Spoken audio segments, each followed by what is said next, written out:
2 ദിവസങ്ങൾക്ക് മുമ്പ് മധുരയിൽ വെച്ച് തമിഴ് സൂപ്പർ സ്റ്റാർ വിജയ് നടത്തിയ TVKയുടെ റാലി തമിഴക രാഷ്ട്രീയത്തിൽ ഒരു പുതിയ ചരിത്രം രചിക്കാൻ പോവുകയാണ് എന്ന് കണക്കൂട്ടുന്നവരുണ്ട്.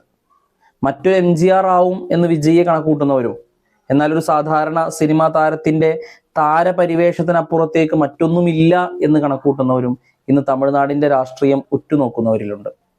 നമ്മൾ ഇന്ന് 2026 നിയമസഭാ തിരഞ്ഞെടുപ്പോടനുബന്ധിച്ച് തമിഴ്നാടിന്റെ രാഷ്ട്രീയ ഭാവിയിൽ ഉണ്ടാവാൻ പോകുന്ന മാറ്റങ്ങളെക്കുറിച്ച്, വിജയുടെ തമിഴക വെട്രി കഴകം എന്ന രാഷ്ട്രീയ പാർട്ടി അതിലുണ്ടാക്കാൻ പോകുന്ന സ്വാധീനത്തെക്കുറിച്ച് ചരിത്രങ്ങൾ പരിശോധിച്ചുകൊണ്ട്, നിലവിലെ സാഹചര്യങ്ങൾ പരിശോധിച്ചുകൊണ്ട്, വളരെ നിപുണന്മാരായ രാഷ്ട്രീയ നിരീക്ഷകരുടെ റിപ്പോർട്ടുകൾ പരിശോധിച്ചുകൊണ്ട് ഇന്ന് നമ്മൾ അതിനെക്കുറിച്ചാണ് സംസാരിക്കാൻ പോകുന്നത്.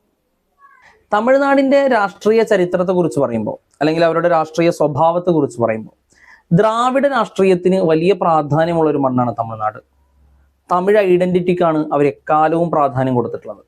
ദേശീയ രാഷ്ട്രീയത്തിന് യഥാർത്ഥത്തിൽ തമിഴ്നാട്ടിൽ കാര്യമായൊരു സ്വാധീനവും ചെലുത്താൻ കഴിഞ്ഞിട്ടില്ല ഇക്കാലം അത്രയും.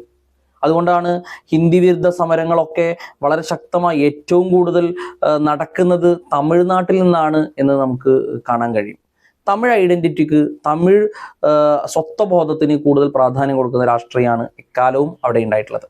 സ്വാതന്ത്ര്യത്തിന് ശേഷം തുടക്കകാലങ്ങളിൽ കോൺഗ്രസിന് മേൽക്കൈ ഉണ്ടായിരുന്നു, അല്ലെങ്കിൽ കോൺഗ്രസ് ഭരണകൂടങ്ങൾ തമിഴ്നാട്ടിൽ ഉണ്ടായിരുന്നു എന്നത് ഒഴിച്ചു നിർത്തിയാൽ പിന്നീട് അങ്ങോട്ട് 1967 മുതൽ DMKO അല്ലെങ്കിൽ ADMKO തുടങ്ങിയ ദ്രാവിഡ രാഷ്ട്രീയം പറയുന്ന പാർട്ടികളല്ലാതെ മറ്റൊരു ദേശീയ പാർട്ടിയും തമിഴ്നാട്ടിൽ സ്വാധീനം ഉണ്ടാക്കാത്തതായി നമുക്ക് കാണാൻ കഴിയും. 1916 ജസ്റ്റിസ് പാർട്ടി എന്ന് പറയുന്ന ഒരു രാഷ്ട്രീയ പാർട്ടിക്ക് തമിഴ്നാട്ടിൽ ഉദയമുണ്ടാവുന്നത്. ജസ്റ്റിസ് പാർട്ടിയുടെ ഈ ഒരു അടിസ്ഥാനം എന്ന് പറയുന്നത് നമ്മൾ നേരത്തെ പറഞ്ഞ ഈ ഒരു തമിഴ് ഐഡന്റിറ്റി അല്ലെങ്കിൽ ദ്രാവിഡ രാഷ്ട്രീയമാണ്. ബ്രാഹ്മണ മേധാവിത്വത്തിനെതിരെ അതിശക്തമായി ശബ്ദിച്ചിരുന്ന ഒരു സംഘടനയായിരുന്നു ജസ്റ്റിസ് പാർട്ടി. അവരുടെ എല്ലാ നീക്കങ്ങളും ആ രീതിയിൽ ഒരു സാമൂഹിക നീതി ഉറപ്പുവരുത്തുക എന്ന രീതിയിലായിരുന്നു. 1916 ഇത് രൂപീകരിക്കപ്പെടുന്നത്. അഥവാ സ്വാതന്ത്ര്യത്തിന് മുമ്പ് തന്നെ ഈ ഒരു ഐഡന്റിറ്റി പൊളിറ്റിക്സിന് വലിയ പ്രാധാന്യം തമിഴ്നാട്ടിൽ ഉണ്ടായിരുന്നു എന്നാണ് നാം പറഞ്ഞു വരുന്നത്. 1921 ആദ്യത്തെ റീജിയണൽ ഇലക്ഷൻ, മദ്രാസ് പ്രസിഡൻസിയിലെ ആദ്യത്തെ റീജിയണൽ ഇലക്ഷനിലൊക്കെ ജസ്റ്റിസ് പാർട്ടി വലിയ ഒരു മേൽക്കൈ നേടിയെടുക്കുന്നുണ്ട്. പിന്നീട് അങ്ങോട്ട് അവിടുത്തെ ഒരു ശക്തമായ പ്രാതിനിധ്യം അറിയിച്ചുകൊണ്ട് തന്നെ, അല്ലെങ്കിൽ അവിടെ ജനങ്ങളെ പ്രതിനിധീകരിച്ചുകൊണ്ട് ജസ്റ്റിസ് പാർട്ടി ഉണ്ടായിരുന്നു എന്നുള്ളതാണ്. 1944 EV രാമസ്വാമി പെരിയാർ, തമിഴ്നാടിന്റെ വലിയ സാമൂഹിക പരിഷ്കർത്താവായ EV രാമസ്വാമി പെരിയാറാണ് ഈ ജസ്റ്റിസ് പാർട്ടിയുടെ പേര് മാറ്റിയിട്ട് ദ്രാവിഡ കഴകം എന്ന രീതിയിലേക്ക് അതിന്റെ പേര് മാറ്റുന്നത്. അങ്ങനെ ദ്രാവിഡ കഴകം എന്നുള്ളത് ഒരു സ്ഥാപിക്കുമ്പോൾ അതൊരു രാഷ്ട്രീയ പാർട്ടി ആയിരുന്നില്ല. ദ്രാവിഡ നാട് എന്ന രീതിയിൽ ഒരു പ്രത്യേക സ്വതന്ത്രമായ ഒരു സ്ഥലം തന്നെ വേണം, ഒരു പ്രദേശം വേണമെന്ന് ആവശ്യപ്പെട്ടുകൊണ്ട് അതിനുവേണ്ടി ശക്തമായി ശബ്ദിച്ചിരുന്ന ഒരു രാഷ്ട്രീയ പാർട്ടി അല്ലാത്തൊരു സംഘടനയായിരുന്നു യഥാർത്ഥത്തിൽ ഈ പെരിയാർ സ്ഥാപിച്ച ദ്രാവിഡ കഴകം എന്ന് പറയുന്ന DK എന്ന് പറയുന്ന ഈ പാർട്ടി. അങ്ങനെ നമ്മുടെ ഇന്ത്യക്ക് സ്വാതന്ത്ര്യം കിട്ടി. അതിനുശേഷം കാമരാജിനെ പോലെ, അതുപോലെ തന്നെ രാജഗോപാലാചാരിയെ പോലെയുള്ള ആളുകളാണ് അവിടെ പിന്നീട് അവിടുത്തെ കോൺഗ്രസ് പാർട്ടിക്ക് നേതൃത്വം കൊടുക്കുന്നത്. അവരായിരുന്നു അവിടെ ഭരണം സ്ഥാപിക്കുന്നത്. എന്നാൽ പിന്നീട് പതുക്കെ ഈ മദ്രാസ് പ്രസിഡൻസിയിൽ നിന്നും ആന്ധ്രാപ്രദേശിനെ അല്ലെങ്കിൽ ആന്ധ്രയുടെ ഭാഗങ്ങളെ ഒഴിവാക്കിയതോടുകൂടി അവിടെ ഈ കാമരാജിന്റെ ഒരു സ്വാധീനം വളരുകയും തമിഴ്നാട്ടിലെ കോൺഗ്രസിൽ, ഈ മദ്രാസ് കോൺഗ്രസിൽ കാമരാജിന്റെ വലിയൊരു ശക്തി ഉണ്ടാവുകയും അദ്ദേഹം അവിടുത്തെ പിന്നീട് മുഖ്യമന്ത്രി ആവുകയും ചെയ്തു. 1956 ഇന്ന് കാണുന്ന ഒരു തമിഴ്നാട് യഥാർത്ഥത്തിൽ രൂപപ്പെടുന്നത്. അഥവാ തമിഴ്നാടിന്റെ ഭാഗമായിട്ടുള്ള നമ്മുടെ കേരളത്തിന്റെ കൂടി പ്രദേശങ്ങൾ ഒഴിവാക്കിക്കൊണ്ട് ഇങ്ങനെ ഭാഷാടിസ്ഥാനത്തിൽ സംസ്ഥാനങ്ങൾ രൂപീകരിക്കുന്നതോടു കൂടിയാണ്. പിന്നീട് നമ്മൾ നേരത്തെ പറഞ്ഞതുപോലെ അവിടെ കോൺഗ്രസിന്റെ ഭരണമായിരുന്നു ആദ്യകാലത്തൊക്കെ ഉണ്ടായിരുന്നത്, സ്വാതന്ത്ര്യത്തിന് ശേഷമൊക്കെ. എന്നാൽ ഈ കാലയളവിനുള്ളിൽ 1949 അണ്ണാദുരൈ ഈ പറയുന്ന ദ്രാവിഡ കഴകം എന്ന് പറയുന്ന പാർട്ടിയെ ദ്രാവിഡ മുന്നേറ്റ കഴകം എന്ന് പറയുന്ന DMK എന്ന് പറയുന്ന ഒരു രാഷ്ട്രീയ പാർട്ടിയാക്കി മാറ്റുകയും അത് ഇലക്ഷനിലൊക്കെ മത്സരിക്കുന്ന ഒരു രാഷ്ട്രീയ പാർട്ടിയായി മാറുകയും ചെയ്യുന്നത് 1949 അണ്ണാദുരൈ. പക്ഷെ അപ്പോഴും കോൺഗ്രസിന്റെ ഒരു മേൽക്കൈ അല്ലെങ്കിൽ കോൺഗ്രസിന്റെ ഒരു സ്വാധീനം ഈ തമിഴ്നാട്ടിൽ ഉണ്ടായിരുന്നു. കാമരാജിന്റെ നേതൃത്വത്തിലുള്ള ഈ കോൺഗ്രസിന് അവിടെ വലിയ സ്വാധീനം തന്നെ ഉണ്ടായിരുന്നു. അദ്ദേഹത്തിന്റെ ഒരുപാട് പദ്ധതികൾ, മിഡ് ഡേ മീൽ പോലെയുള്ള, ഉച്ചഭക്ഷണ പദ്ധതി പോലെയുള്ള പല പദ്ധതികളും, വെൽഫെയർ പദ്ധതികളും അവിടെ കോൺഗ്രസിന് വലിയ ശക്തി പകരുകയും ചെയ്തു. എന്നാൽ ഈ ഹിന്ദി വിരുദ്ധ സമരങ്ങൾ ഉണ്ടാകുമ്പോൾ ഹിന്ദി എന്ന് പറയുന്ന ദേശീയ ഭാഷയായി ഹിന്ദിയെ കൊണ്ടുവരുന്നതിൽ ശക്തമായി വിയോജിപ്പ് തമിഴ്നാട്ടിൽ നിന്ന് സ്വാഭാവികമായി ഉണ്ടാവുകയും അതിന് DMK നേതൃത്വം നൽകുകയും ചെയ്തതോട് കൂടിയിട്ട് DMKയുടെ ഒരു പോപ്പുലാരിറ്റി, ഒരു ജനപ്രീതി തമിഴ്നാട്ടിനിടയിൽ വർദ്ധിക്കുകയാണ്. അങ്ങനെയാണ് 1967 എലക്ഷനിൽ കോൺഗ്രസിനെ മലർത്തിയടിച്ചുകൊണ്ട് DMK അധികാരത്തിലെത്തുന്നത്. പിന്നീട് അങ്ങോട്ട് ഈ പറയുന്ന കോൺഗ്രസിനോ അതിനുശേഷം വന്ന ഒരു ദേശീയ പാർട്ടിക്കും യഥാർത്ഥത്തിൽ തമിഴ്നാട്ടിൽ ഒരു സ്വാധീനവും ഉണ്ടാകാൻ കഴിഞ്ഞിട്ടില്ല എന്നുള്ളതാണ് യാഥാർത്ഥ്യം. എന്തായാലും 1967 DMK അധികാരത്തിലെത്തി. അങ്ങനെ അണ്ണാദുരൈ മുഖ്യമന്ത്രിയാവുന്നു. അദ്ദേഹത്തിന് ശേഷം കരുണാനിധി അവിടുത്തെ ചീഫ് മിനിസ്റ്റർ ആവുന്നു. അങ്ങനെ ആ സമയത്താണ് MGR എന്ന് പറയുന്ന തമിഴ്നാടിന്റെ സൂപ്പർ സ്റ്റാർ, അന്ന് ഒരു വലിയ താരപരിവേഷം ഉണ്ടായിരുന്ന തമിഴ്നാട്ടിലെ സൂപ്പർ സ്റ്റാർ ആയിരുന്ന MG രാമചന്ദ്രൻ, അന്ന് അദ്ദേഹം DMKയുടെ ഭാഗമാണ്, ഈ DMKയിൽ പ്രവർത്തിച്ചിരുന്ന ഒരു വ്യക്തിയാണ്. അദ്ദേഹം കരുണാനിധിയുമായി ചില അഭിപ്രായ വ്യത്യാസങ്ങളെ തുടർന്ന് അങ്ങനെ അദ്ദേഹം AIADMK എന്ന് പറയുന്ന ഒരു രാഷ്ട്രീയ പാർട്ടിക്ക് പിറവിയെടുക്കുകയാണ്. അങ്ങനെ DMK എന്ന് പറയുന്ന രാഷ്ട്രീയ പാർട്ടി പിറവിയെടുക്കുകയാണ്. 1972 MGR ഈ പറയുന്ന ADMK രൂപീകരിക്കുന്നത്. അതിനുശേഷം 77 അന്ന് നിയമസഭാ തെരഞ്ഞെടുപ്പ് നടക്കുന്നു. 77 തെരഞ്ഞെടുപ്പിൽ ADMK വിജയിക്കുകയും MGR അധികാരത്തിലെത്തുകയും ചെയ്തു. 87 വരെ തുടർച്ചയായി 10 വർഷം ഈ പറയുന്ന MG രാമചന്ദ്രൻ തമിഴ്നാടിന്റെ മുഖ്യമന്ത്രിയായി. 87 അദ്ദേഹം മരണപ്പെടുകയാണ്. അദ്ദേഹം മരണപ്പെടുന്നതോട് കൂടിയിട്ട് ADMKയിൽ പിന്നീട് ഒരു പിളർപ്പുണ്ടാവുകയാണ്. അദ്ദേഹത്തിന്റെ ഭാര്യയായിരുന്ന VN ജാനകിയുടെ നേതൃത്വത്തിലൊരു ഒരു വിഭാഗവും അതുപോലെ തന്നെ അന്ന് MGRന്റെ പിൻഗാമിയായിട്ട് തന്നെ വാഴ്ത്തപ്പെട്ടിരുന്ന തമിഴ്നാട്ടിലെ സൂപ്പർ സ്റ്റാറിനായിരുന്ന ആക്ട്രസ് ആയിരുന്ന ജയലളിതയുടെ നേതൃത്വത്തിൽ ഒരു വിഭാഗം രൂപീകരിക്കപ്പെടുകയാണ്. അങ്ങനെ ADMKയിൽ ഒരു പിളർപ്പുണ്ടാവുന്ന ഒന്ന് VN ജാനകിയുടെ നേതൃത്വം, അഥവാ MG രാമചന്ദ്രന്റെ ഭാര്യയാണ്, തമിഴ്നാട്ടിലെ ഒരു നടി കൂടിയാണ് VN ജാനകി. വളരെ പ്രധാനപ്പെട്ട ഒരു കാര്യം എന്ന് പറയുന്നത് MGR ആയാലും ജാനകി ആയാലും ഒക്കെ മലയാളികളായിരുന്നു എന്നുള്ളതാണ്. അതോടൊപ്പം തന്നെ മറ്റൊരു സൈഡിൽ ജയലളിതയുടെ നേതൃത്വത്തിലുള്ള ഒരു വിഭാഗവും അവിടെ രൂപീകരിക്കപ്പെടുന്നു. അങ്ങനെ അവിടെ VN ജാനകി അങ്ങനെ മുഖ്യമന്ത്രി ആവുന്നുണ്ട്. ഇതിനുശേഷം MGRന് ശേഷം VN ജാനകി മുഖ്യമന്ത്രി ആവുന്നു. ഭരണം തുടർന്നുകൊണ്ട് പോകുന്നു. പക്ഷെ കാര്യമായി അവർക്ക് സപ്പോർട്ട് കിട്ടുന്നില്ല, അവരുടെ പിന്തുണ പിൻവലിക്കപ്പെടുകയാണ്. അങ്ങനെ 89 ഒരിക്കൽ കൂടി നിയമസഭാ തെരഞ്ഞെടുപ്പ് ഉണ്ടാവുകയാണ്. ഈ നിയമസഭാ തെരഞ്ഞെടുപ്പിൽ പക്ഷേ ADMKയുടെ ഉള്ളിലുള്ള ഈ തർക്കം കാരണം DMK അധികാരത്തിലെത്തുകയാണ്. അങ്ങനെ DMKയുടെ നേതാവായിരുന്ന കരുണാനിധി മുഖ്യമന്ത്രിയാവുന്നു. പിന്നീട് തുടർന്ന് അങ്ങനെ DMKയുടെ ഭരണമാണ് പിന്നീട് ഉണ്ടാവുന്നത്. പക്ഷേ പിന്നീട് നടക്കുന്ന ഇലക്ഷനിൽ, അഥവാ 91 ഒരിക്കൽ കൂടി നിയമസഭാ തെരഞ്ഞെടുപ്പ് ഉണ്ടാവണം. ഈ 91 തെരഞ്ഞെടുപ്പിൽ അതിനിടയിൽ ജയലളിത ഈ പറയുന്ന VN ജാനകിയെ പുറത്താക്കിക്കൊണ്ട്, അല്ലെങ്കിൽ VN ജാനകിയെ ഒഴിവാക്കിയിട്ട് ADMK ഒന്നാക്കി മാറ്റി ഒരു ശക്തമായ ഒരു നേതൃത്വത്തിലേക്ക് ജയലളിത ഇതിനിടയിൽ വളർന്നു കഴിഞ്ഞിരുന്നു. 91 ഇലക്ഷനിൽ ജയലളിത കരുണാനിധിയെയും DMKയും പരാജയപ്പെടുത്തിക്കൊണ്ട് ADMK അധികാരത്തിലെത്തുകയും ജയലളിത തമിഴ്നാടിന്റെ മുഖ്യമന്ത്രിയാവുകയും ചെയ്യണം. ഈ പറയുന്ന നമ്മുടെ രാഷ്ട്രീയം പറയുമ്പോൾ ഇവരെല്ലാവരും സിനിമ ഇതുമായി ബന്ധമുള്ളവരാണ്. കരുണാനിധി ആയാലും സിനിമയുമായി ബന്ധമുണ്ട്. അതിനപ്പുറത്തേക്ക് MGR, VN ജാനകി, ജയലളിത, ഇവരൊക്കെ തമിഴ് ഫിലിം ഇൻഡസ്ട്രിയിലെ വളരെ പ്രധാനപ്പെട്ട താരങ്ങളും അല്ലെങ്കിൽ തമിഴ് സിനിമയുമായി ബന്ധപ്പെട്ട് കിടക്കുന്ന ആളുകളൊക്കെയാണ് ഈ തമിഴ്നാട് രാഷ്ട്രീയം പിന്നീട് കൈകാര്യം ചെയ്യുന്നത്. പിന്നീട് അങ്ങോട്ട് ഇവർ മാറി മാറി ഭരിക്കുന്ന ഒരു സാഹചര്യം, കരുണാനിധിയും ജയലളിത ഒക്കെ മാറി DMK ഒക്കെ മാറി ഭരിക്കുന്ന ഒരു സാഹചര്യമായിരുന്നു. അവസാനമായി ജയലളിതയുടെ മരണശേഷം ADMKയിൽ ശക്തമായ ഒരു എന്താ പറയുക, ഒരു പിളർപ്പുണ്ടാവുന്നു. അവർക്കിടയിൽ പല പ്രശ്നങ്ങൾ ഉണ്ടാവുന്നു. ADMKയുടെ ശക്തി ക്ഷയിക്കുന്ന ഒരു സാഹചര്യം. അതുവരെ DMK പോലും ഒന്നുമല്ലാതാക്കി മാറ്റി തമിഴ്നാട്ടിൽ നിയമസഭാ തെരഞ്ഞെടുപ്പുകളിലും ലോക്സഭാ തെരഞ്ഞെടുപ്പിലൊക്കെ ശക്തമായ പ്രകടനം കാഴ്ചവെച്ചിരുന്ന ADMK ജയലളിതയുടെ മരണത്തോടുകൂടി ഒന്നുമല്ലാതായ ഒരു സാഹചര്യത്തിലേക്ക് മാറുകയും പിന്നീട് കരുണാനിധിയുടെ മരണശേഷം DMKയുടെ തലപ്പത്തേക്ക് വരുന്ന അദ്ദേഹത്തിന്റെ മകനായ MK സ്റ്റാലിൻ കഴിഞ്ഞ നിയമസഭാ തെരഞ്ഞെടുപ്പിൽ DMK അധികാരത്തിലെത്തിച്ചുകൊണ്ട് തമിഴ്നാടിന്റെ മുഖ്യമന്ത്രിയാവുന്ന ഒരു സാഹചര്യമാണ് നിലവിലുള്ളത്. അതിനുശേഷമാണ് ഇപ്പൊ ഈ പറയുന്ന നമ്മളിപ്പോഴത്തെ ഒരു സാഹചര്യം നമ്മൾ പരിശോധിക്കേണ്ടത്.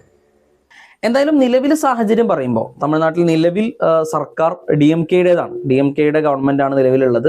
സ്റ്റാലിനാണ് അതിന്റെ മുഖ്യമന്ത്രി. പ്രതിപക്ഷത്തിരിക്കുന്നത് ADMK ആണ്. പക്ഷേ ADMKയുടെ സഖ്യകക്ഷി എന്ന് പറയുന്നത് BJP ആണ്. DMKയുടെ സഖ്യകക്ഷി എന്നുള്ളത് കോൺഗ്രസുമാണ്. ADMKയുടെ സഖ്യകക്ഷി എന്ന് പറയുന്നത് BJP ആണ്. അവരാണ് പ്രതിപക്ഷത്ത്.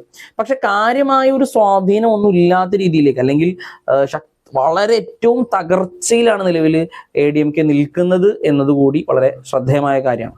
ഈ ഒരു സാഹചര്യത്തിലേക്കാണ് 2024 ഫെബ്രുവരി 2 തമിഴ് സൂപ്പർ സ്റ്റാറായ വിജയ് തൻ്റെ പുതിയ രാഷ്ട്രീയ പാർട്ടി പ്രഖ്യാപനം നടത്തി രാഷ്ട്രീയ അംഗത്തിലേക്കാണ് അദ്ദേഹം കടന്നു വന്നുകൊണ്ടിരിക്കുന്നത്.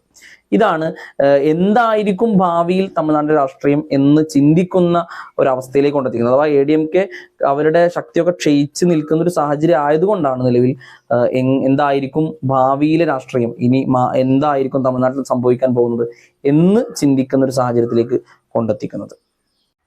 എന്തായാലും വിജയുടെ പുതിയ പാർട്ടിയായി തമിഴക വെട്രി കഴകത്തെ കുറിച്ച് നമുക്കൊന്ന് അവലോകനം ചെയ്യാം. എന്താണ് അതിനെക്കുറിച്ച് നമുക്കൊന്ന് മനസ്സിലാക്കാം.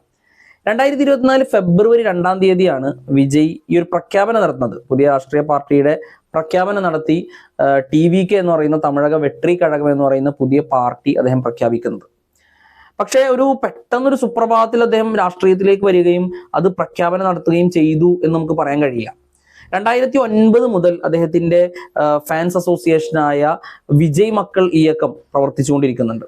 ഒരു വെൽഫെയർ സംഘടന എന്ന രീതിയിൽ ജീവകാരുണ്യ പ്രവർത്തനങ്ങളൊക്കെ നടത്തുക എന്ന രീതിയിൽ സ്ഥാപിക്കപ്പെട്ടതാണെങ്കിലും പലപ്പോഴും രാഷ്ട്രീയത്തിൽ വലിയ സ്വാധീനം ഉണ്ടാക്കാനുള്ള ശ്രമങ്ങൾ ഈ വിജയ് ഫാൻസ് അസോസിയേഷൻ നടത്തുന്നുണ്ട്. ഈ വിജയ് മക്കൾ ഇയക്കം എന്ന് പറയുന്ന സംഘടന നടത്തുന്നുണ്ട്.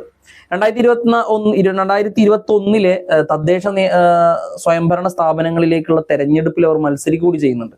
169ഓളം സീറ്റുകളിലേക്ക് അവർ മത്സരിക്കുകയും അതിൽ 115ഓളം സീറ്റുകൾ അവർ നേടുകയും ചെയ്തിട്ടുണ്ട്.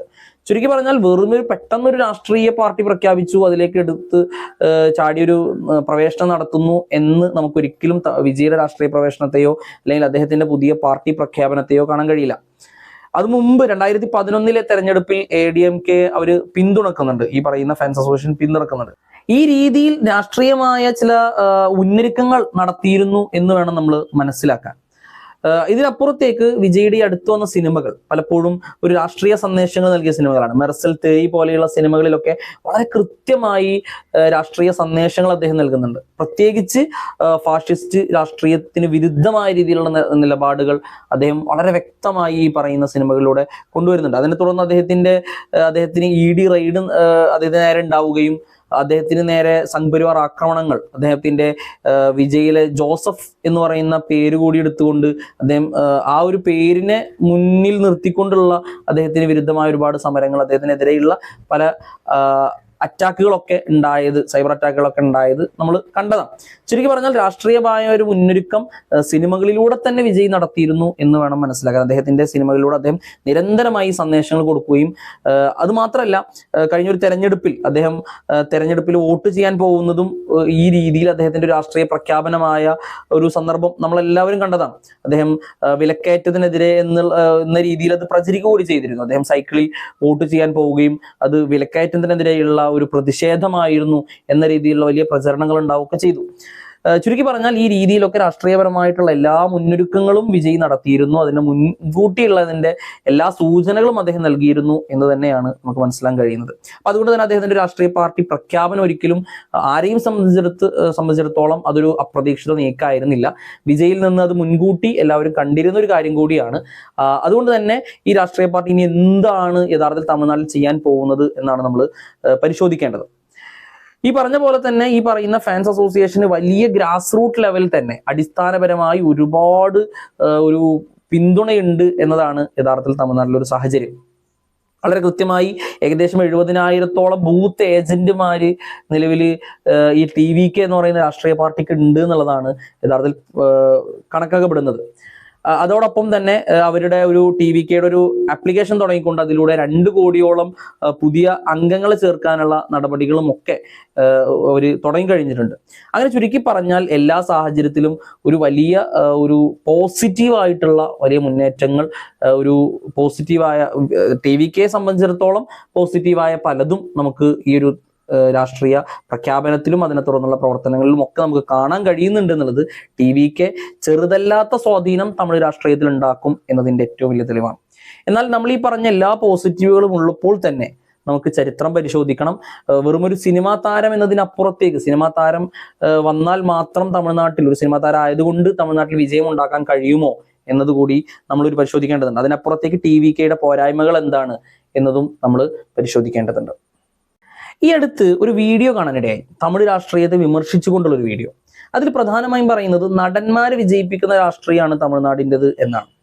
യഥാർത്ഥത്തിൽ നമുക്ക് തമിഴ്നാട്ടിന്റെ ചരിത്രം പരിശോധിക്കുമ്പോൾ, രാഷ്ട്രീയ ചരിത്രം പരിശോധിക്കുമ്പോൾ, നടന്മാരെ വിജയിപ്പിക്കുന്ന രാഷ്ട്രീയമാണ് തമിഴ്നാടിൻ്റെത് എന്ന് നമുക്ക് പൂർണ്ണമായും പറയാൻ കഴിയില്ല.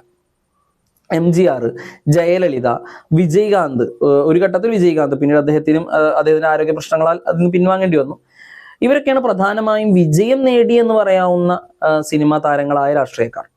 എന്നാൽ അവിടുത്തെ വളരെ സൂപ്പർ താരങ്ങളായ ശിവാജി ഗണേശൻ, രജനികാന്ത്, അതുപോലെ തന്നെ കമൽഹാസൻ ഒക്കെ പരാജയപ്പെട്ട രാഷ്ട്രീയക്കാരാണ് യഥാർത്ഥത്തിൽ തമിഴ്നാട്ടിൽ. ചുരുക്കി പറഞ്ഞാൽ ഒരു തമിഴ് നടനായതുകൊണ്ട് മാത്രം തമിഴ്നാട്ടിൽ അവർ വിജയം നേടിയിട്ടുണ്ട് എന്ന് നമുക്ക് പറയാൻ കഴിയില്ല. സിനിമാ മേഖലയും രാഷ്ട്രീയവുമായി വളരെ അടുത്ത ബന്ധം തമിഴ്നാട്ടിലുണ്ട്. സിനിമാ മേഖലയിലുള്ള പല സൂപ്പർ താരങ്ങളും അവർ അവസാന സമയങ്ങളിലോ ഒക്കെയായി രാഷ്ട്രീയ പാർട്ടിയിലേക്ക് കടന്നു വരികയും പുതിയ രാഷ്ട്രീയ പാർട്ടികൾ ഉണ്ടാക്കുകയും അവിടെ മത്സരിക്കുകയൊക്കെ ചെയ്തിട്ടുണ്ട്. പക്ഷേ തമിഴ് ജനതയ്ക്കിടയിൽ വലിയ സ്വാധീനം ഉണ്ടാക്കാൻ കഴിയുകയും അവിടെ നിന്ന് വിജയം നേടാൻ കഴിയുകയും ചെയ്ത വളരെ ചുരുങ്ങിയ സിനിമാ താരങ്ങളായ രാഷ്ട്രീയക്കാർ മാത്രമേ ഉണ്ടായിട്ടുള്ളൂ. അത് MGRും ജയലളിതയൊക്കെയാണ് പ്രധാനമായും എന്ന് നമുക്ക് പറയേണ്ടി വരും. എന്തുകൊണ്ടാണ് അവർക്ക് വിജയം കൊയ്യാൻ കഴിഞ്ഞത്? എന്തുകൊണ്ടാണ് കമൽഹാസനെയും രജനികാന്തിനും ഒക്കെ പരാജയം നേരിടേണ്ടി വന്നത്? നമുക്കൊന്ന് പരിശോധിക്കാം. ഈ MGR എന്ന് പറയുന്നത് വളരെ പ്രധാനപ്പെട്ട ഒരു കാര്യം എന്ന് പറയുന്നത്, ഇവർ രാഷ്ട്രീയ പാർട്ടിയുമായി കടന്നു വരുന്ന സമയം വളരെ ഇമ്പോർട്ടൻ്റ് ആണ്. അവർ പറയുന്ന ഐഡിയോളജി വളരെ ഇമ്പോർട്ടൻ്റ് ആണ്. ഇതാണ് പ്രധാനമായും തമിഴ് രാഷ്ട്രീയത്തിൽ ഏറ്റവും സ്വാധീനം ഉണ്ടാക്കിയിട്ടുള്ളത്. വെറുതെ ഒരു രാഷ്ട്രീയ പാർട്ടി തുടങ്ങി എന്നതുകൊണ്ട് തമിഴ്നാട്ടിൽ അത് വിജയിച്ചിട്ടില്ല.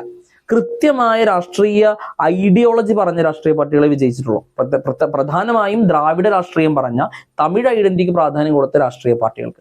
അതിനപ്പുറത്തേക്ക് അവർ കടന്നു വന്ന സമയം, MGR കടന്നു വരുന്നത് കോൺഗ്രസ് ഇല്ലാതായി, കോൺഗ്രസിന്റെ തമിഴ്നാട്ടിലെ സ്വാധീനം ഇല്ലാതാവുകയും കോൺഗ്രസ് വിരുദ്ധമായ ഈ പറയുന്ന ദേശീയ രാഷ്ട്രീയത്തിനോട് വിരുദ്ധമായ ഒരു ആന്റി കോൺഗ്രസ് സെന്റിമെന്റ്സ് അവിടെ നിലനിൽക്കുകയും ചെയ്യുന്ന സാഹചര്യത്തിലാണ് MGR ഈ പറയുന്ന DMKയിൽ നിന്നൊരു പാർട്ടിയെ പിളർത്തിയിട്ട് കൊണ്ടുവരുന്നത്. അതിൻ്റെ എല്ലാവിധ ആനുകൂല്യങ്ങളും MGRന് കിട്ടിയിട്ടുണ്ട്. അതോടൊപ്പം അദ്ദേഹം ഒരു വളരെ വിഷണറി ഇതുള്ള ഒരു വളരെ കാഴ്ചപ്പാടുള്ള ഒരു വ്യക്തിയായിരുന്നു. അതൊക്കെയാണ് യഥാർത്ഥത്തിൽ MGRനെ, അദ്ദേഹത്തിന്റെ കമ്മ്യൂണിക്കേഷൻ സ്കില്ല്, ഇതൊക്കെയായിരുന്നു യഥാർത്ഥത്തിൽ MGRനെ അവരുടെ ഏറ്റവും പ്രധാനപ്പെട്ട ഒരു നേതാവാക്കിയിട്ട്, തമിഴ്നാടിന്റെ ഒരു വലിയ രാഷ്ട്രീയ നേതാവാക്കിയിട്ട് വളർത്തിയെടുക്കുന്നത്. ജയലളിതക്കും ഈ രീതിയിലുള്ള എല്ലാ കഴിവുകളും ഉണ്ടായിരുന്നു. MGRന്റെ മരണശേഷം അദ്ദേഹത്തിന്റെ മെന്റർഷിപ്പിൽ വളർന്നു വന്ന ഒരു നേതാവ് എന്തായിരുന്നു ജയലളിത ഏറ്റവും വലിയ പ്രത്യേകത എന്ന് പറയുന്നത്. അതിനപ്പുറത്തേക്ക് ജയലളിത ഈ പറഞ്ഞ പോലെ സ്വാധീനം ചെലുത്താൻ കഴിയുന്ന ഒരു നേതാവായിരുന്നു. സംസാരിക്കാൻ, കമ്മ്യൂണിക്കേഷൻ സ്കില്ലുള്ള ഒരു രാഷ്ട്രീയപരം.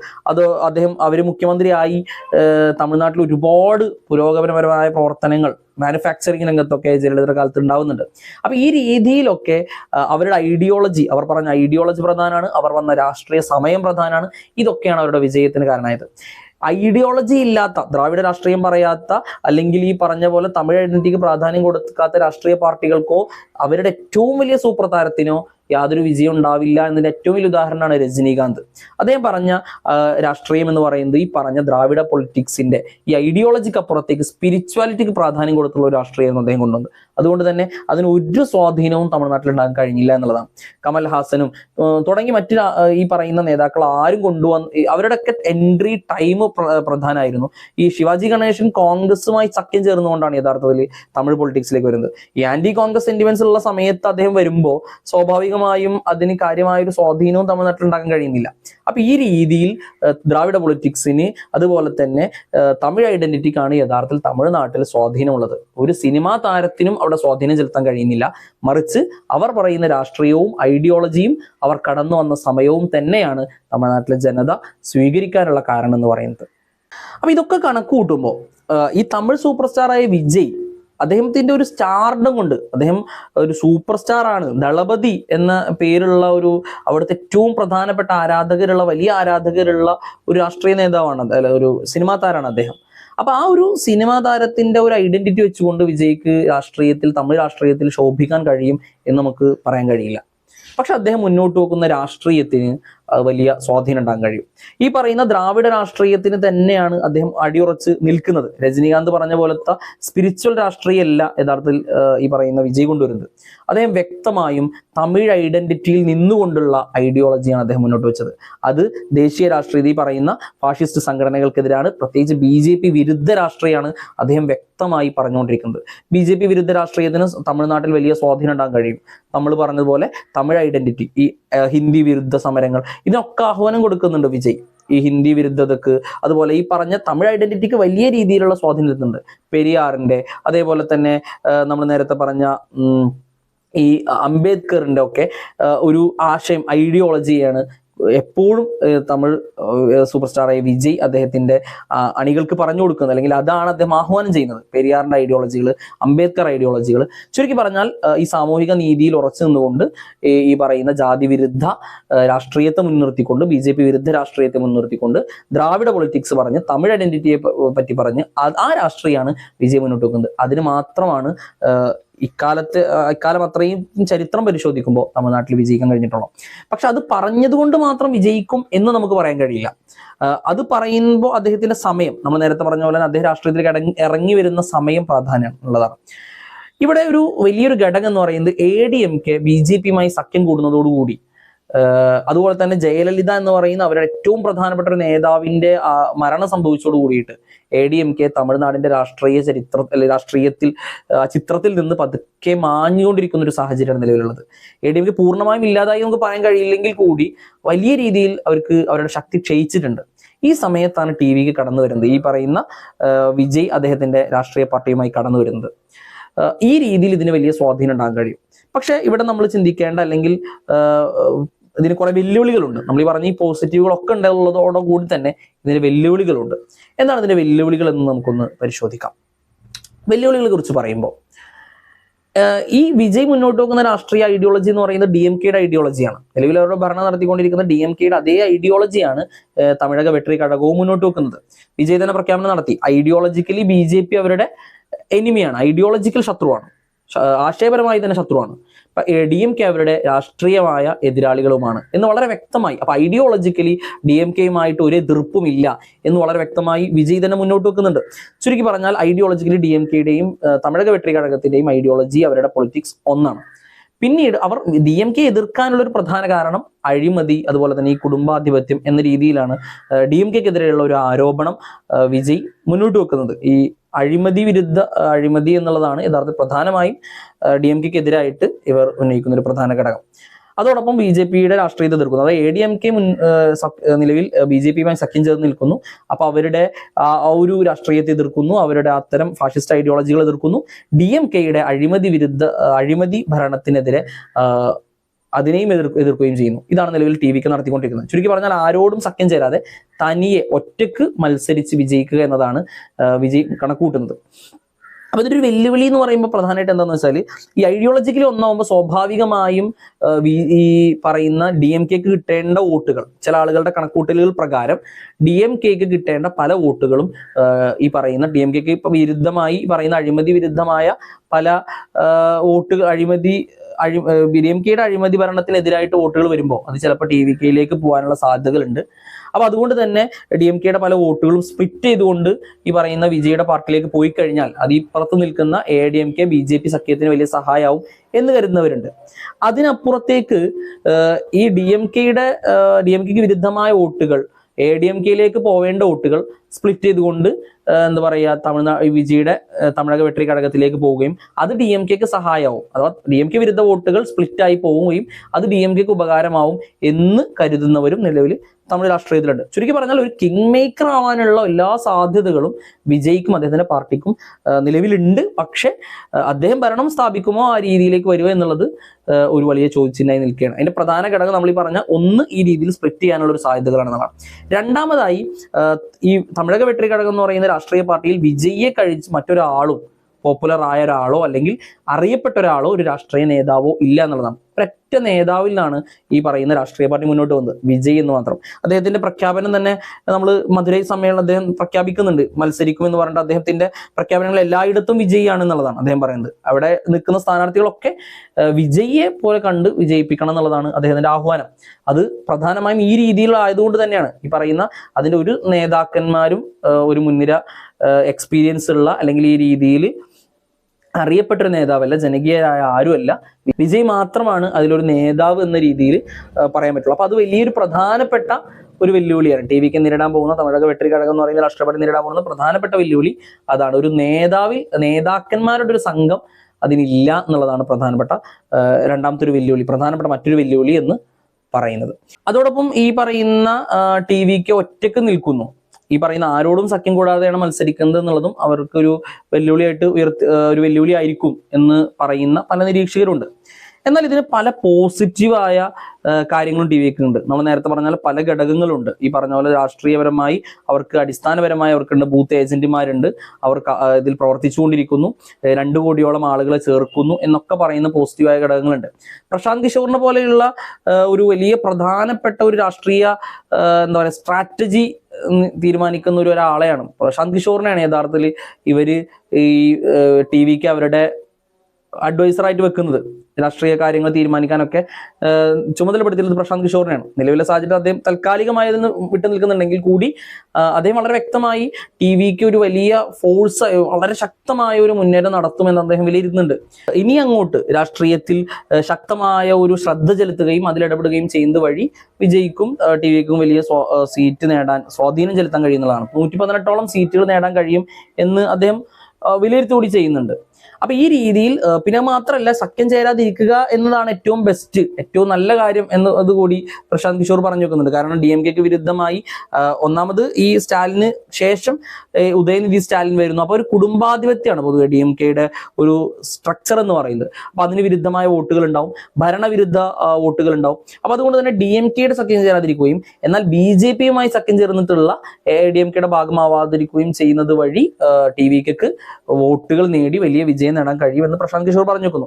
ഇതേ ഒരു വിലയിരുത്തൽ തന്നെയാണ് പലരും നടത്തുന്നത്. പക്ഷേ നമ്മൾ നേരത്തെ പറഞ്ഞ പോലെ വോട്ടുകൾ സ്പ്ലിറ്റ് ആയി പോകാനുള്ള സാധ്യതകൾ പറയുന്നുണ്ട്. ഈ രീതിയിൽ പല വെല്ലുവിളികളും, രാഷ്ട്രീയപരമായ എക്സ്പീരിയൻസ് ഇല്ലായ്മ തുടങ്ങി പല വെല്ലുവിളികളും TVKക്ക് നേരിടേണ്ടി വരുമെന്ന് പറയുന്ന രാഷ്ട്രീയ നിരീക്ഷകരുണ്ട്. ചുരുക്കി പറഞ്ഞാൽ ഒരു കിങ് മേക്കർ ആവാനുള്ള സാധ്യത അടുത്ത നിയമസഭാ തെരഞ്ഞെടുപ്പിൽ ഉണ്ട് എന്നുള്ളത് തന്നെയാണ്. വെറും ഒരു കമലഹാസന്റെ രാഷ്ട്രീയ പാർട്ടി പോലെ ഒന്നുമല്ലാതായി പോകുന്നൊരു സാഹചര്യം ഉണ്ടാവാനുള്ള വഴി കാണുന്നില്ല. മറ്റൊരു MGR ആവുമോ എന്നത് നമ്മൾ കണ്ടറിയേണ്ടതാണ്. പക്ഷെ അതിനപ്പുറത്തേക്ക് വിജയിയും ഈ പറയുന്ന തമിഴക വെട്രി കഴകവും വലിയ സ്വാധീനം തമിഴ്നാടിന്റെ രാഷ്ട്രീയത്തിൽ ഉണ്ടാക്കും എന്ന് തന്നെയാണ് പറഞ്ഞു വെക്കാനുള്ളത്.